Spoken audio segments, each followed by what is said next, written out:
ഞാൻ ഡെയിലി ഇപ്പം ഓഫൺ പോയി വരുന്നതാണ് വർക്കല ടു ട്രിവാൻഡ്രം.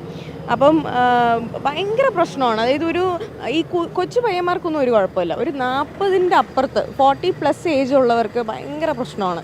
അതായത് ഇതിൽ പ്രോബ്ലം എന്താ വെച്ചാൽ നമ്മൾ റിയാക്ട് ചെയ്യാമെന്നൊക്കെ വിചാരിച്ചാലും കൂടെ ഉള്ളവർ റിയാക്ട് ചെയ്യത്തില്ല. ഇപ്പോൾ എനിക്ക് തന്നെ 2-3 ഇൻസിഡൻസ് വന്നിട്ടുണ്ട്. കൂടെ ഉള്ളവർ റിയാക്ട് ചെയ്യത്തില്ല. അപ്പം നമ്മളങ്ങ് പെട്ടുപോകും. നമ്മളങ്ങ് എന്തു പറയുക, നമ്മളെ പിടിച്ച ആൾ തള്ളിയിട്ടാലും ആരും ഒന്നും ചോദിക്കത്തില്ല. അതാണ് ഒരു മെയിൻ കാര്യം. ഇപ്പം ഞാൻ 2-3 വട്ടം പോലീസിൽ കംപ്ലയിൻറ്റ് ചെയ്തിട്ടുണ്ട്. ഈ 139 ഫോൺ ചെയ്താൽ ഉടനെ ഈ റെയിൽവേ പോലീസ് നമുക്ക് RPF നിന്ന് നമുക്ക് റെസ്പോൺസ് കിട്ടും. അങ്ങനെ കിട്ടിയാലും അവരാദ്യം ചോദിക്കുന്നത് കൂടെ ഉള്ളവർ ഒന്നും ഹെൽപ്പ് ചെയ്തില്ലേന്നാണ്. ആരും ഹെൽപ്പ് ചെയ്യത്തില്ല. അതാണ് ഒരു മെയിൻ പ്രശ്നം. ഇത് മെയിൻലി ഈ 40+ ആയിട്ടുള്ളവർ ഭയങ്കര ശല്യമാണ്, ഭയങ്കര പ്രശ്നമാണ്. മദ്യപാനം, ഡ്രഗ്. ഇപ്പം recently last week Varkala to Trivandrum ഞാൻ പോയപ്പോഴത്തേക്കും വർക്കലയിൽ നിന്ന് ഒരാൾ കയറി. പുള്ളി ഡ്രഗ്ഡ് ആയിരുന്നു. പുള്ളി മദ്യപാനമല്ല, വേറെ എന്തോ ഒരു സാധനമായിരുന്നു.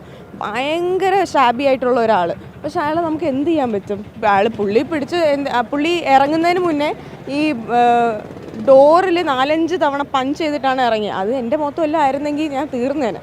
എന്നുവെച്ചാൽ അങ്ങനെ ഭയങ്കര എന്തോ ഫെറോഷ്യസ് അനിമൽസിനെ പോലെയാണ് ആൾക്കാർ വരുന്നത് ആഫ്റ്റർ യൂസിങ് ഡ്രഗ്സ്.